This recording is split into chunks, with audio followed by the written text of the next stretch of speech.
Bacon sandwiches, eh? Oh, this morning. Yeah. Glorious, mate. Brilliant. Would you have red or brown sauce with it? Red and most of it on the shirt. Oh no, Rob. No. That's shocking, mate.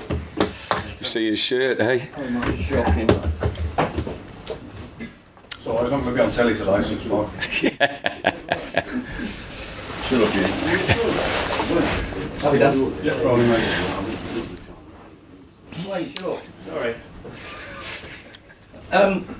Tony, I don't know if you saw it last night, but Kevin Doyle, who's well known in these parts, who was down the Wolves, announced he's retiring from football because of concussion. And obviously there's the Jeff Astle Foundation around here as well. There's a few players now. Your old mate Wilco had to do the same as well, Andy Wilkinson. Is it a concern, do you think, in the game? Well, I think anything to do with sport that leaves a mark on a player who finishes his career is worrying, and I'm sure, like you say, in this area more than most areas, you know, it'll bring to light again that problem that Jeff had. So I know there's a lot of research going into it. I know the LMA, the PFA, and all the governing bodies are very, very keen to spend money on it and to research it and to get to the bottom of it, Rob. So I'm very, very sorry to hear about Kevin, you know, and what has happened to him. And I just hope, you know, that you know, he gets over it and that we do get to the bottom of this problem. Well said, that one, thank you. So looking back at the Arsenal game, I don't know whether you've managed to calm down any looking back at it, because it was incredibly frustrating for him. You had very harsh words for Alexis Sanchez. You called him a cheat, which I've never known you use before. I didn't call him a cheat. I said the incident was cheating, and simulation is cheating, whoever does it.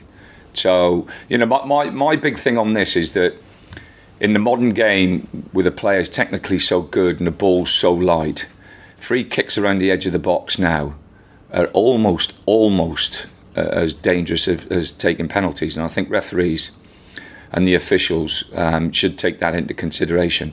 And giving free kicks in those areas, they have to be absolutely spot on now. You know, it has to be 100%. You know, they talk about being, you know, correct with penalty decisions and making that 100% call. I think anything around the box now that they're not sure on, I don't think they should give, Rob. And you know, I was obviously disappointed, but that game's moved on now. I'm more concerned about Watford and the form they're in and what we need to do to win this game Saturday. Sorry, I need to talk a bit more about it, because the Jay Rodriguez situation with the penalty that you weren't given. Throughout your entire career, you said, I'll punish any player from that simulates, that rolls around. No, Rob, listen, me and you, the best referees, the best players, the best coaches, sitting in the stands watching games of football. Referees are out there, they've got to make split decisions. Yeah, I was disappointed on the day, but Bobby Manley has managed our games and done fantastic in some of the games he's managed and been very, very good. He's had a bad day. I think he's had a bad day. Sorry, I'll put it that way. And you know, everything moves on. You know, I'm sure he'll look at it and take a view and take his own personal view from it. And you know, like I say, everything moves on, and we have to move on from it, Rob. In your eyes, though, can a referee play advantage if there's a foul in the penalty box, if he thinks that player is going to go on and score? Can you play advantage when there's a penalty shot? I think you can play advantage, but then you have to. My understanding of the rule is that then you have to bring it back if there's no advantage gained. But you know, the argument was, did he initially think it was a penalty? And if Jay had stayed down, would he have given a free kick? That was the big talking point from me. So you know that it's moved on. The situation's moved on. We've moved on. Like I say, we've got a tough game here tomorrow that I'm more concerned about now. What about Jay? Have you had a word with him and said, listen, we've got to be a bit more streetwise here? No, not at all. Like I say, he's got up, he's had a shot, it's hit the post. Another day, if it goes in, then fine, we wouldn't be talking about this. But it didn't, and we thought that the incident should have been brought back, and that we should have been given a penalty. And we were, you know, it's not the first time we haven't got what we think we deserved, and it's not the first time that other clubs don't get what they think they deserve. It's just a fact of life. And after a few days, Rob, you cool down, you take a better view of it. Do Arsenal get more decisions on those than most? You better ask Arsene Wenger. I don't watch Arsenal every week. I watch West Bromwich Albion. Good answer. Jake Livermore has been called up again by England. He's a regular in that squad now. Do you think he deserves his place at the World Cup? Well, let him get through the qualifiers first, and then it's up to Gareth to decide which teams, which players he takes to the World Cup. The World Cup is a way off yet. Matter of fact, it's 2/3 of a season off, and people can come to the fore and people can drop off. You know, the most important thing with Jake is to get his form back and to work as hard as what he's done. You know, we've had outstanding performances from Gibbs since he's come back or come into the football club, which we've been pleased with, and Jay has done fantastically well as well. So you know, there's people outside the group that Gareth is picking at the moment and selecting at the moment that could force their way in over the coming months. You say Jake's got to refine his form. You think he's performing not at the level he has been? Yeah, we wouldn't have given him the rest if we thought he was right bang on, Rob. It's a pretty fully fit squad you've got now, though. Oliver Burke and Chadley have trained, but still haven't had the game time that you'd want them to have. They're the two that are still missing for us. So we need them to get the game time. You know, Chadley might, you know, if he doesn't, or if he's not involved on Saturday, if he goes away with Belgium, hopefully he'll get some time. Hopefully Macaulay will get some time with Ireland as well. He needs game time. So a few of them, actually this international break might be good for us. Might be good for them to go away and get some minutes playing in international football. With regards to Chadley, has it been difficult? Is it going to be difficult to reintegrate him into the group? No, he's been brilliant. He's been fantastic. Like I say, as soon as the window closed, you know, that was it. That was all, as it does, not just with Nasser, but with most players. You know, I think you've seen a performance from Sanchez on Monday night, you know, which was fantastic at times, and you wouldn't see or wouldn't think there was any hangover from there. I was thinking more about his refusal to go on tour on the pre-season training camp with you and how that might have gone down with his teammates. I don't think it was a refusal. I think he had a good point, and Johnny Evans did it the year before. The fact that they finished a lot later than the rest of them and they needed more time. And Chadley actually is you know, a very, very good professional.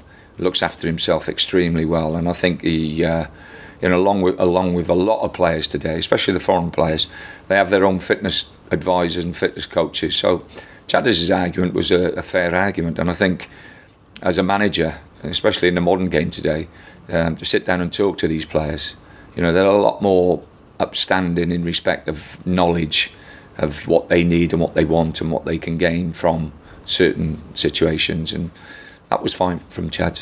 But you're the boss.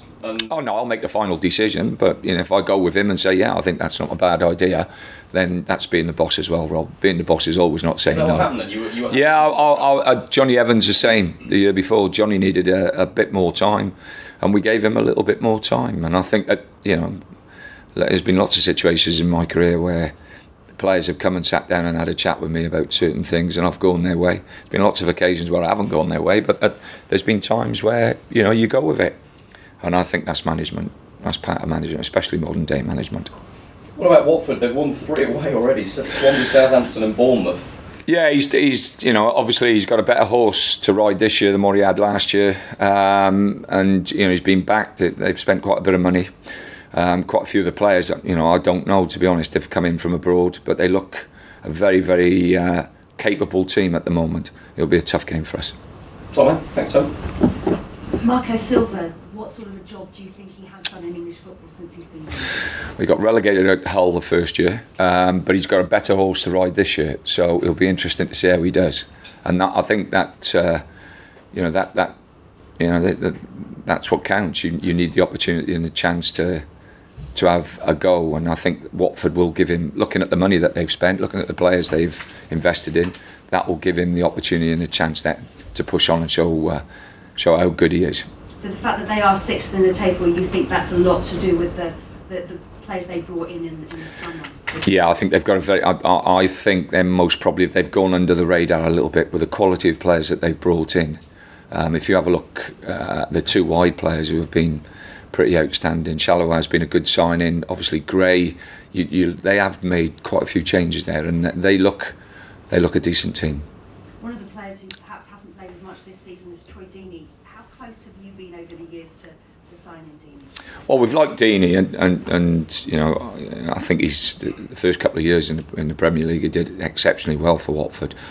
But he's a Watford player. It's difficult for me to talk, especially playing him tomorrow, too much about individual players.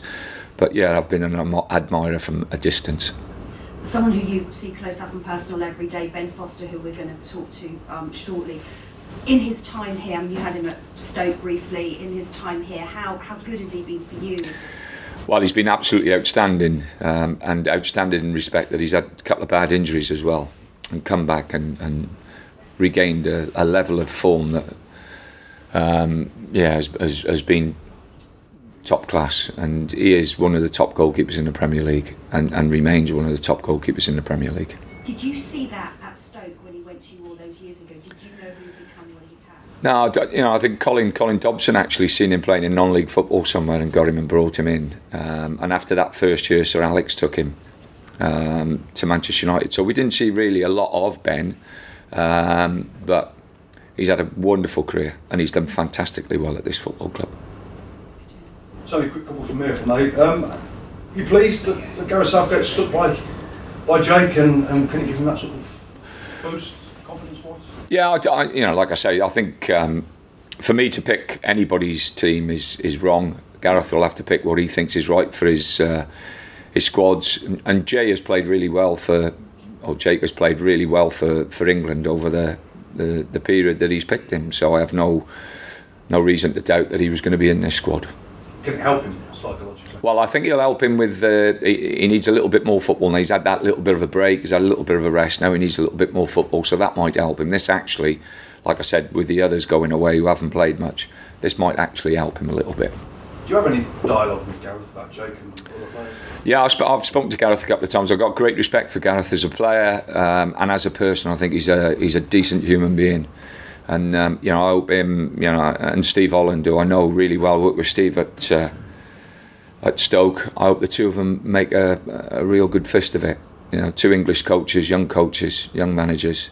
It'd be absolutely fantastic. And I think everybody in the country should get behind them and give them the support and the help that they need.